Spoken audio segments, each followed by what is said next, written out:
Okay, so we're going to continue our coverage over the 2014 Deathstroke series. Now, this video picks up a few weeks after our last video where we had saw Deathstroke kill off a god. Now, this time, he is going to go after the Suicide Squad. Yes, you heard that right, the Suicide Squad.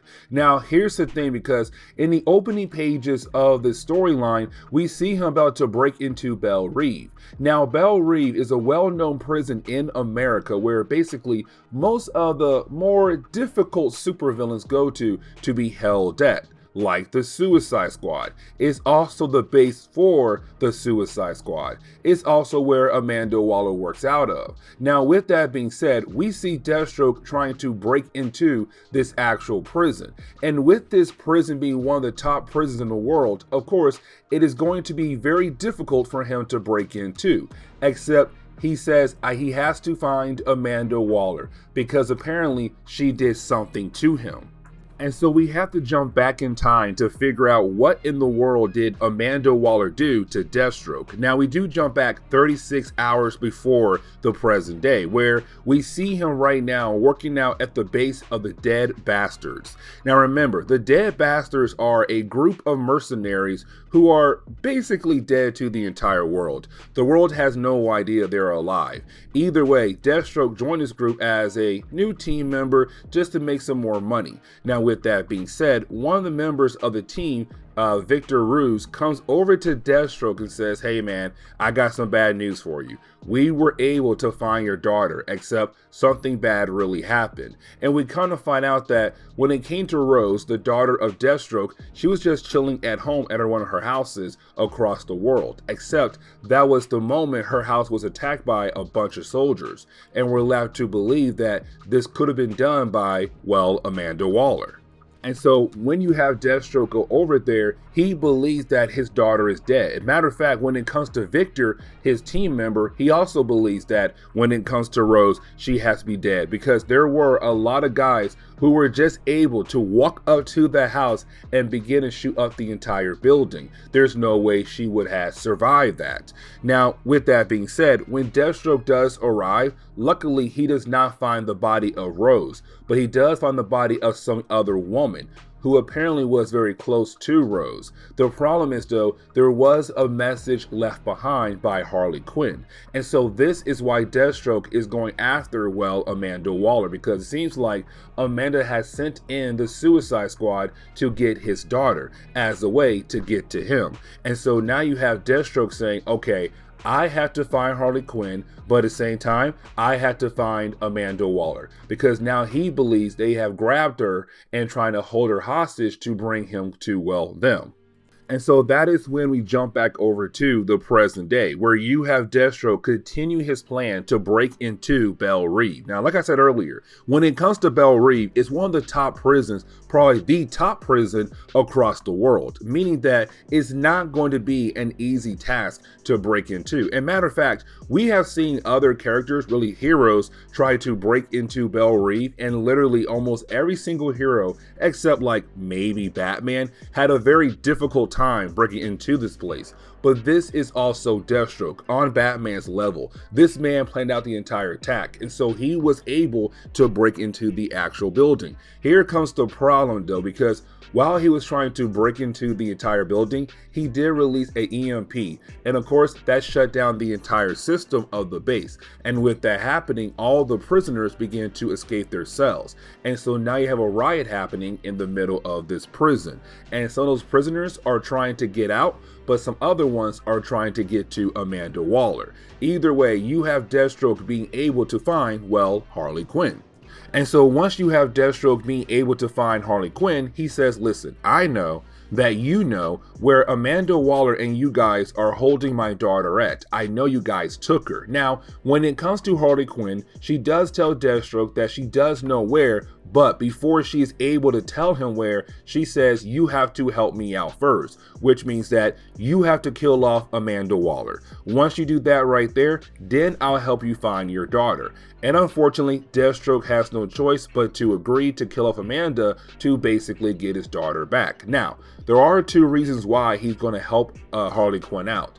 one, Amanda Waller did take his daughter, but two, when it came to the Suicide Squad, in a previous storyline before this entire series, Deathstroke had worked alongside with the Suicide Squad in a mission in Russia, but apparently he had to portray them as a way to help them survive that mission. Unfortunately, he never did tell them that, and so when it came to the Suicide Squad, they believed that back then he had portrayed them. And so even though you have Harley Quinn agreeing to help Deathstroke, well, they run into Deadshot, and Deadshot says, "Oh, I'm here to get revenge against you for what you did to me and my team." And so now Deathstroke has to fight against Deadshot. Now, we actually do pick up with Amanda Waller, and when we do, we see her just freaking out because with the entire system right now being offline, she knows there's an entire riot happening in her prison. Now, when it comes to her guards, their main goal is to get her out of here or get her somewhere secure so that the prisoners will not kill her off. Unfortunately though, that is when a random villain was able to get close to Amanda Waller, take out her guards, and then take her as a hostage. So now this random villain was able to grab her, and we have no idea who this guy is. And so getting back over to Deathstroke fighting against Deadshot, their fight does go back and forth for a little while. And matter of fact, when it comes to these two characters, I feel like Deathstroke should be able to easily defeat Deadshot. But for the sake of the story, we're going to believe that Deadshot is on the same level with Deathstroke, and so their battle is pretty even. Now, while you have the two characters fighting against each other, well, that is the moment where you have Deathstroke tell Deadshot that the only reason why he came here is to find his daughter. And as soon as Deadshot hears that, he's all like, "Wait, your daughter is missing? Okay, let me help you out and figure out what in the world happened to your daughter." Except right after Deadshot agrees to help out Deathstroke, well, that is when someone grabs Deathstroke and pulls him into the water. And of course, that would be Black Manta, because just like the other members of the Suicide Squad, they're still mad at Deathstroke for what happened at Russia. And so it makes sense that even though he was able to calm down Harley Quinn and also Deadshot, well, now he has to try to calm down Black Manta. And the question is, can he do that? And so when we jump into the second chapter of the storyline, we do pick up with Black Manta fighting against Deathstroke. Now, you do have Deathstroke mention this, but at the same time, he does bring up a good point, which is that when it comes to Black Manta, he's better when it comes to fighting underneath water. And the reason why, because for years and years and years, Black Manta has been an Aquaman bad guy. And so for Deathstroke, this is not a fair battle because Black Manta does have the advantage over Deathstroke being underwater, but at the same time, when it comes to Deathstroke, he needs air to breathe. And so you have Deathstroke say, "Listen, I'm not going to kill any member of the Suicide Squad at all. I will kill off Amanda Waller, but not these guys." But he realized that he does need to take down Black Manta right here and now before he is killed off. And so he is able to get Black Manta and himself back on the surface, where now Deathstroke has the advantage over Black Manta. Now, we do get this one page that technically tells us that when it comes to Deathstroke, he had a backup plan ready to go just in case things went south when it came to breaking into this prison. Apparently, he did hire somebody, and we have no idea who, to kind of help him get out of this situation just in case things do go south. And apparently, he did pay them very well because let's not forget, when he did kill off that god in the last volume, he made a lot of money, and I mean a lot of money. And so whoever this person is, he did pay her a huge chunk of money. But getting back over to the present day, we do see Deathstroke right now still trying to convince Black Manta to not fight each other. And the reason why? Because of his daughter. Now, when it comes to Harley Quinn and Deadshot, they're really more on Deathstroke's side. They're kind of like, yeah, man, his daughter is missing. Well, really, when it comes to Harley Quinn, she's more of, listen, I know I told him I'll help him find his daughter, but at the same time, if you do want to kill him, just go ahead and do it. Now, when it comes to Deadshot, he's more of, no, we should help him find his daughter and figure out what in the world Amanda Waller did. When it comes to Black Manta, it's just no across the board. Either way, that is when you do have a bunch of guards come in gun blazing, and also prisoners as well. And so our characters here have no choice but to fight against these guys. Now Black Manta is able to get away, but when it comes to Harley Quinn and also Deathstroke, they do end up going a different direction than Deadshot does. And so now they're on their own again. But the question is now, where is Amanda Waller? Because if Harley Quinn is going to tell Deathstroke any kind of information about his daughter, he has to kill off Amanda Waller for Harley Quinn. Except they kind of find out that she was taken prisoner by another prisoner, and that would be, well, Snakebite. And the question is right now, who in the world is Snakebite?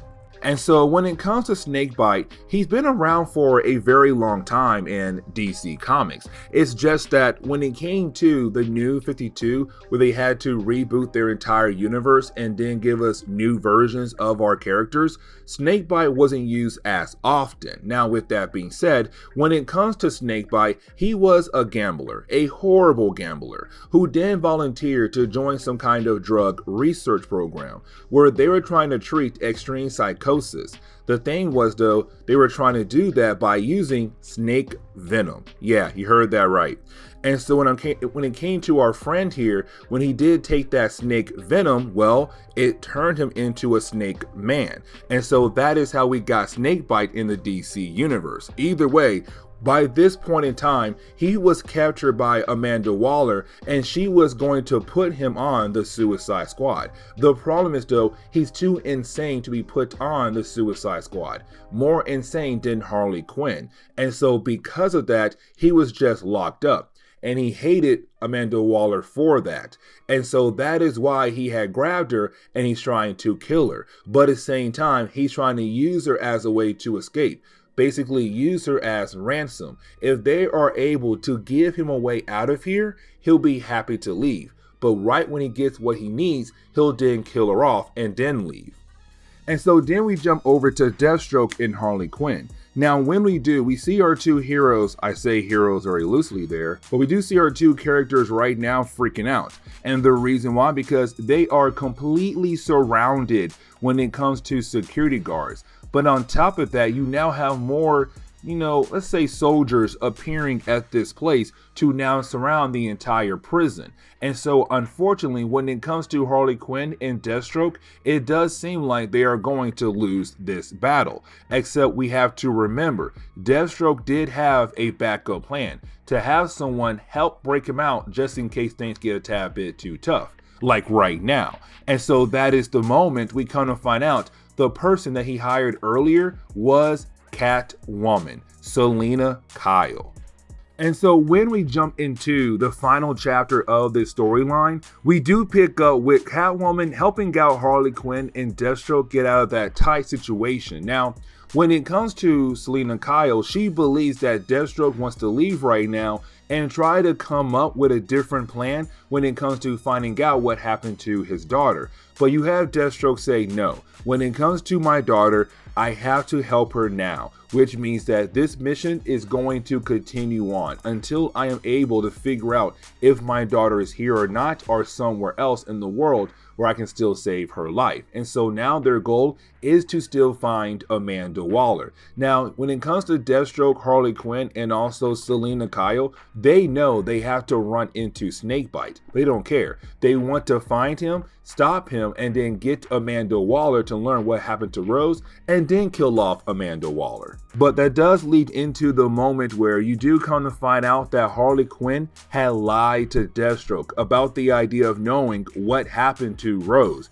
Because let's not forget, the only reason why Deathstroke is keeping Harley Quinn around because she told him that she knew what happened to Rose. But she'll only tell Deathstroke if he is able to kill off Amanda Waller. And so that is why he was so keen on killing off Amanda Waller. Really, it was more of because he believed that she did take his daughter, but at the same time, it's kind of like, listen, if Harley Quinn can help me find my daughter, then yes, I'll go ahead and kill off Amanda Waller. Now, here's the thing, because you have Harley Quinn say, no, I lied to you, I really was just trying to use you as a way to go ahead and kill her off so that me and my friends can finally be free, but at the same time, we get the payback we want against her for so long.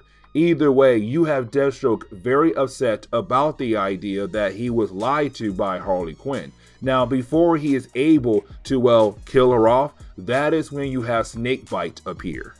And so you do have Deathstroke say, listen, Snakebite, I'm not here for you. I'm here for Amanda Waller because she knows what she has done with my daughter, and that is it. So please let her go. Now, when it comes to Snakebite, he's saying, listen, I don't listen to you, but on top of that, I work for someone else, the man behind the curtain. Now, we have no idea who that person is, but apparently this person is the reason why Snakebite is coming after Amanda Waller, but at the same time has something else up their sleeve as well. Either way, it does lead into a battle between Snakebite and also Deathstroke. Now, when it comes to Snakebite, if he is able to get a bite on you, he will release a venom inside your body, which could technically paralyze you or cause you to, well, die. And so even though Deathstroke does have a healing factor, it's still a huge problem for him. Now, Deathstroke is able to win the battle only because he was able to kick Snakebite out of the building, which then gave Snakebite a way out of the prison, and now he have fully escaped.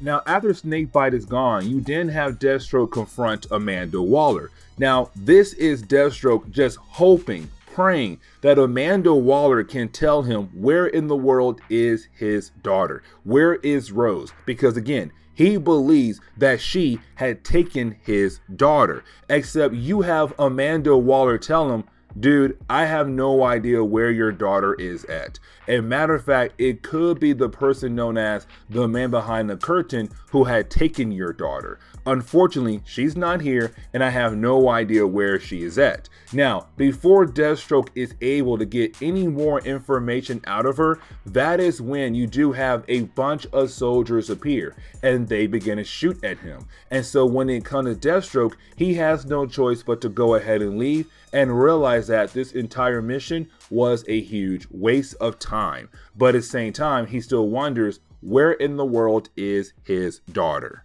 And so to close on today's video, we actually do pick up with Rose Wilson, where we kind of find out that she is alive and well. But on top of that, she's right now working alongside with somebody who we have no idea who it is because right now he's hiding in the shadows.